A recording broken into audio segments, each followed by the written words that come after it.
i3-9100F. За тэгээд график карт нь гэсэн чинь GTX 1650 гэдэг стапыг бид нэр өмнөх видеогоор танилцуулсан. 1 сая 90,000 төгрөгөнд гейминг процессор гэдэг юм байж болох уу? 1 сая 90,000 төгрөгийн процессор тэгвэл хэрхэн яаж ажиллах вэ гэдэг дээр видео ээж та бүхэнд хүргэсэн. За тэр видео маш олон хүн таалагдсан. За тэгээ баярлалаа. Тэгээд subscribe дарсан, like дарсан бүх хүмүүстээ дахин талархлаа гэж хэлье. За тэгвэл өмнөх видеоны төгсгөл би ерөнхийдөө болол хэлжсэн шүү дээ, тэ. i3 CPU-гээ бид нэр апгрейд хийвэл ямар үр дүн гарах вэ? График карт апгрейд хийвэл ямар үр дүн гарах вэ гэж хэдүүлээ ярьжсэн. За би тэгээд амлсан ёсоор ямар ч байсан энэ хоёр маш чухал компонентыг апгрейд хийгээд за өмнөх одоо нөгөө туршилтаа цааш нь үргэлжлүүлэхээр шийдлээ л дээ. За тэгээд өнөөдрийн апгрейд ихнийх нь юу байх вэ гэхээр за өмнөх одоо нөгөө CPU нь i3 9100F байсан бол бид нэр дээшлүүлээд i5 за 9 дугаар үеийн i5 хийвэндээ за энэ болохоор 9400F гэдэг ийм CPU-г апгрейд хийж оруулж ирж байна. За энэ CPU нь нөгөө өмнөхөөсөө давуу болон сул тал юу вэ гэхээр за манай нөгөө clock speed маань жоохон буурчиж байгаа. Өмнөх i3 9100F-ийн clock speed нь ерөнхийдөө бол 3.6 Гц байсан. За энэ бол 2.9 Гц болж ирж байна. За гэхдээ энэ маань 6 core 6 threadтэй буюу өмнөх бидний нөгөө өмнө нь ашигласан CPU маань 4 core 4 threadтэй байсан. Тэгэхээр core болон thread-ийн маань тоо нэмэгдээд ирж байгаа нь бол мэдээж давуу тал болж ирэх нь ойлгомжтой. За тэгээд 9 дугаар үеийн i5. За график картны үед гэх юм бол GTX 1650-ыг бид нэр хэрэгжилж ирсэн. За өнөөдөр нэг хүчин чадлын индексээр нэг сериер дэвшлүүлээд 1660 болгож байна. За 1660-ыг мэдээж одоо нэг хуучны 10 серийн график картуудтай юутай одоо жишж болох уу гэх юм бол мэдээж GTX 1060 тэ интернетээр ерөнхийдөө бол нэлээд олон ийм одоо нөгөө comparison буюу юм харьцуулсан видеонууд бол маш их хийгдсэн байсан. Тэгэхээр энэ одоо график карт нь ямар ч байсан 1060-аас бол тодорхой хэмжээнд дээр байгаа харагдсан. Гэтэ яг өнөөдрийн байдлаар хэдүүлээ энэ CPU болон энэ график карт маань хэрхэн яаж хоршиж ажиллах вэ гэдгийг л харъя да. За тэгээд GTX 1660 6 GB-ийн ийм Asus-ийн график карт хэдүүлээ өнөөдөр суурьлуулж үзсэн. За тэгээд ямар ч байсан өмнөх нөгөө нэг CPU, i3 CPU болон график картуудаа би хамтрагч дэлгүүр дээрээ авчиад өгцөн. За тэгээд ямар ч байсан эдрийгээ хідүүлээ буцаагаад motherboard. За тэгээд нөгөө нэг юм хэлэхэд бусад бүх хэд ангиуд нь бол яг ижлэхэн өмнөхтэйгээ ижлэхэн байгаа. За motherboard-ны үед гэх юм бол H310M 8 GB-ийн RAM-тай 500 W-ийн power supply-тай. За тэгээд өөр юу лээ 120 GB-ийн SSD-тэй. Тэгээд ижлэхэн кейстэй гэх мэтээр зөвхөн 2 сольсон юм гэдэг бол CPU болон GPU за гэлсэн бас хэлж.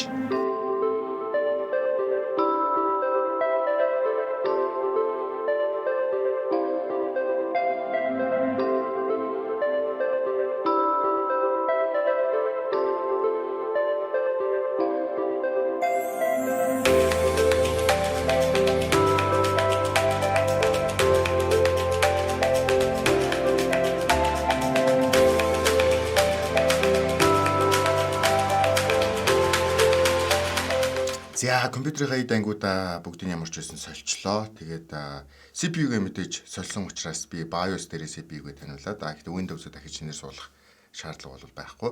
Тэгээд график карт маань гэдэг юм бол надад GeForce Experience LED-ийн суудсан байгаа учраас график картаач гэсэн таниулах хал байхгүй. Өөрөө програм маань шууд автоматар бүгдийг таньчлаа. За тэгээд эхний ээлжинд ямар ч байсан хэдүүлээ өмнөх тестэн дээр CS:GO-оор эхэлсэн. Ялгаагүй бас CS:GO-оор эхлэе гэж бодож байна. За видео тохиргооны хувьд гэх юм бол мэдээж өмнөх яг тохиргоогоороо Full HD 1920 30 1080 за тэгээд бүх зүйлс нь low дээр тавьсан байгаа. Нэг зүйл нь гэхээр multi-core rendering enabled. За энэ тохиргоотой орж ирсэн. За хэвдүүлээ ямар ч байсан Dust 2 дээр matchmaking дарсан. Dust 2 дээр дахиад matchmaking даръя гэж бодож байна. За миний бодлоор бол мэдээж график карт маань одоо нөгөө нэг 5 гэдэг 1650 гэдгээс 1660 гэдэг одоо нөгөө сүүлийн хүчин чадлын индекс гэж ярьдаг шүү дээ. Сүүлээс 2 дахь хоронтой. Тэр тоо маань нэг юм одоо хогтуунаар нэг юм утгаар ихссэн учраас юу нь бол бас график картны хувьд бол хүчин чадал ихссэн байгаа гэдэг нь бол ойлгомжтой. Харин CPU-ны хувьд гэдэг юм бол одоо нөгөө урд нь ярьжсэн CS:GO маань хөвчлэн CPU engine дээр тулгуурлаж ажилладаг. Тэгэхээр нөгөө 3.6 Гц гэдэг тэр clock speed-ийг бууруулад 2.9 дээр авчирсан. Гэхдээ 6 core 6 thread болцсон байгаа гэдэг маань бас ямар одоо өөрчлөлтийг авчрах нь вэ гэдгийг л хэдүүлээ. За миний чи сүлжээний вар унтсан явж байгаа чинь. За одоогийн байдлаар FPS 200 хүнтэй байгаа юм да.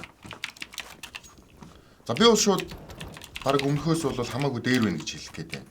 Одоо шууд эндээс ингээд харахад одоо бол баг л 200-аас доошоо бол нэг унахгүй юм шүү дээ. За сайн нэг хэсэг 2 гал ерөнхийдөө бол 200-аас доош унж байгаа харагдаж байна. Одоо энгийн нэг байршил дээр байж хахад бол за одоо энд байлаа гэхэд баг 300-аас дээш явж байна. За энд бол ерөөсөө байн 300-тай 240-тэй. За баруун дээр байгаа одоо нөгөө тогтмол FPS дээр бол 230 гэж зааж байгаа харагдаж байна. За энэ хавьд нэг 216 руу өрж байна.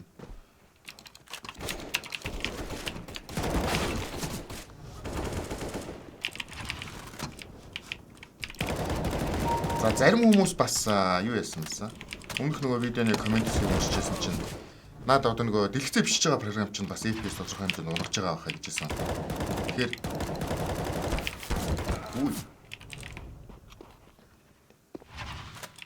бичсэн. Тэгэхээр тэрийг энд бас туршаад үзье гэж бодож байна. За одоо чинь A-Long-ийн энэ дээр байхад бол 256-тай байж байна. За би одоо screen record онцгойгаад үзье.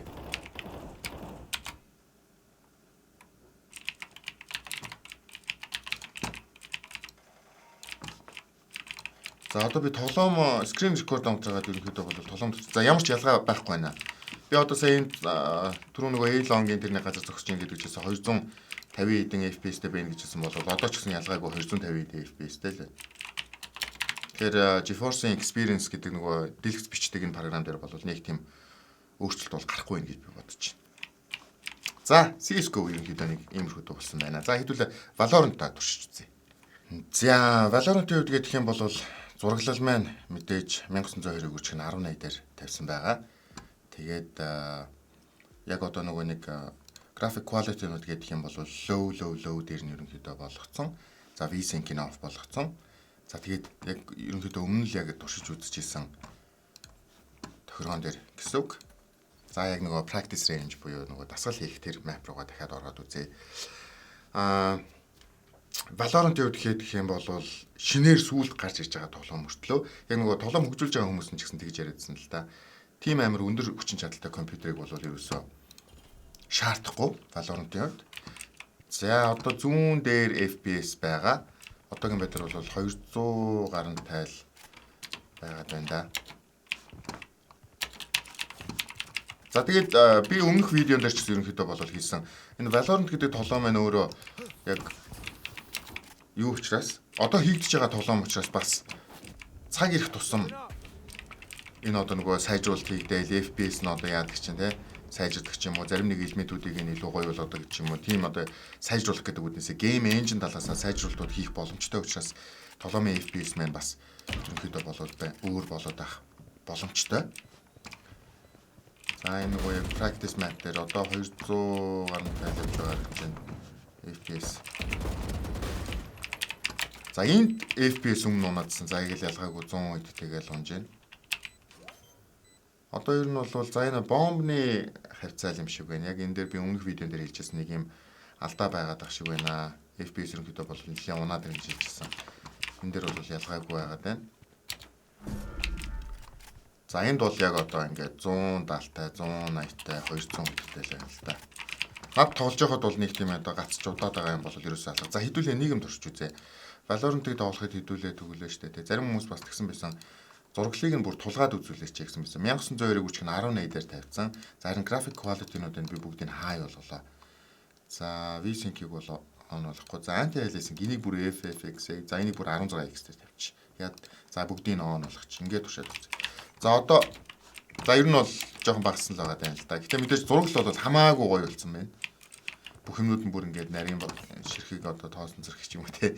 Баягээр тооснууд нь харагдах гэдэг шүү дээ. За энд бол FPS 200 гарантай. За одоо 180 100 эдтэй байгаад байна.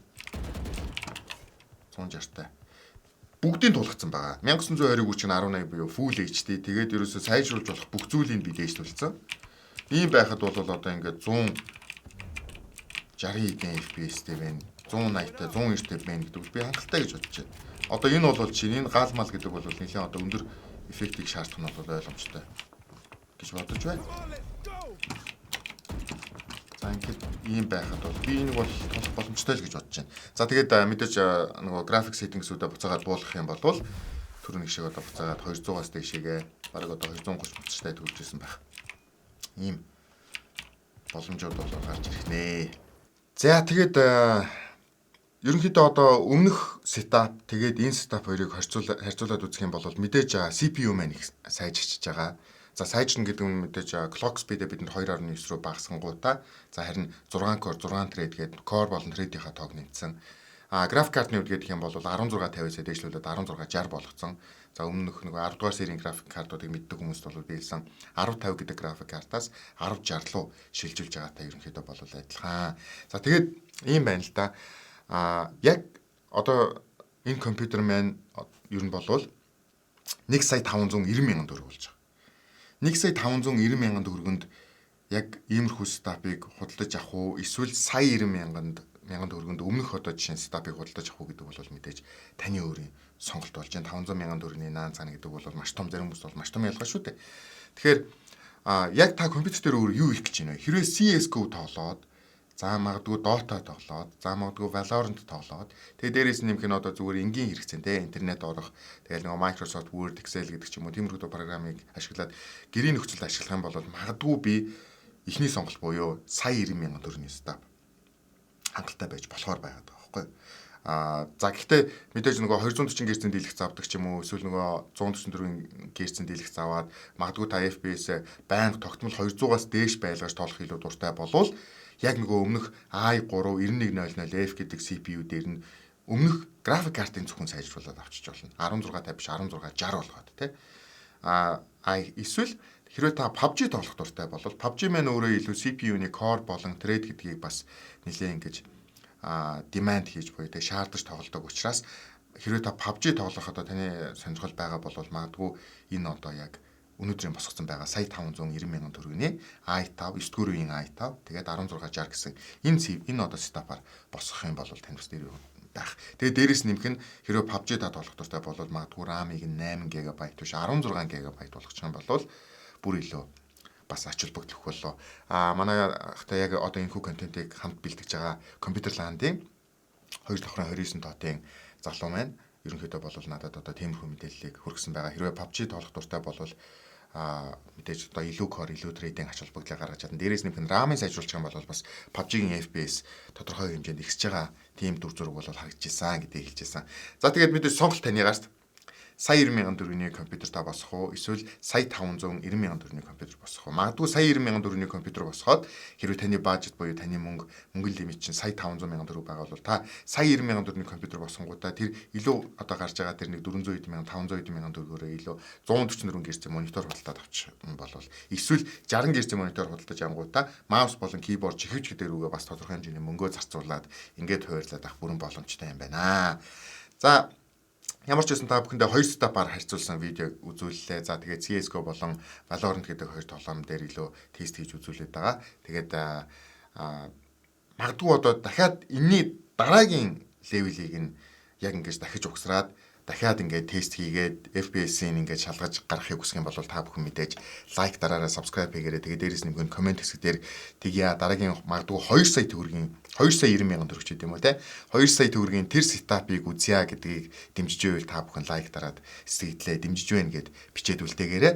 Тэгээд ямар ч байсан өнөөдрийн техник дугаар таалагдсан бол та бүхэн лайк дараараа биднийг дэмжиж байвал subscribe хийгээрэй. Тэгээд мэдээж энэхүү дугаар дээр хамтран ажиллаж байгаа компьютер ландын 2 давхрын 29 тоод дэлгүүртээ маш их баярлалаа. Энэ бүх стапуудыг худалдаж авах нь хүсэх юм бол тэнд бүгд бэлэн байж байгаа. Ямар ч үсэн өнөөдөр би очиод энэ график карт болон CPU-нуудаас солиод авч байгаа аль хэдийн нэгийг зарцсан дахиад нэгийг хүн авах гэж байгаа сая 90,000 төгрөгийн стап гэдэг бүр нэртэй болцсон байна гэсэн. Тэгээ сая 90,000 компьютер ч аав гэдэг хүмүүс очиж асууж ийн гэж хэлсэн. Тэгээ за бүхэндээ маш их баярлалаа. За тэгээ дараагийн техник дугаараар уулзлаа. Хэдүүлээ. Баяр таа.